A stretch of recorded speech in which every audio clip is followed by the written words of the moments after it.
ধুঁকতে থাকা Manchester United যেন আলোর দেখা পেয়েছে মিচেল কেরিকের অধীনে। রেড ডেভিলরা আমরিমের তত্ত্বাবধানে যখন লড়াই করতে হচ্ছিল তলানির দিকে, সেখানে নতুন ভারপ্রাপ্ত কোচ দলটাকে নিয়ে এসেছেন শীর্ষ লড়াইয়ে। শুরুর দিকে হারের কারণে হয়তো শিরোপা জেতা সম্ভব নয়, তবে টেবিলের ৩ নম্বরে অবস্থান করে বার্তা দিচ্ছে ভিন্ন কিছুর।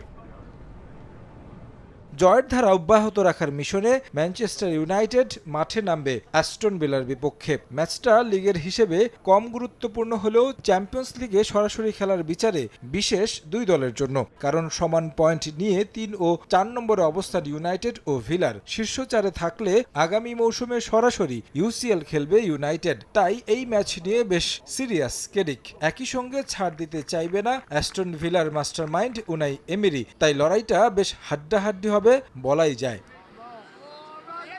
বেশ কিছু ইনজুরি সমস্যা নিয়েই মাঠে নামবে ম্যানচেস্টার ইউনাইটেড। মেটিস ডিলিট, প্যাট্রিক ডর্গোদের পাওয়া যাবে না এটা নিশ্চিত। Mason Mount, Lisandro Martinez injury কাটিয়ে লড়ছেন একাদশে ফিরতে। গুরুত্বপূর্ণ ম্যাচে ইনজুরি চিন্তার কারণ। কেরিক একাদশ সাজাতে পারেন সাসকো, চুনহা ফার্নান্দেস, মিয়ানো, ক্যাসিমেরোদের নিয়ে। ইনজুরির সমস্যা আছে অ্যাস্টন ভিলা শিবিরেও, তবে জয় পেতে মরিয়া দুই দলই।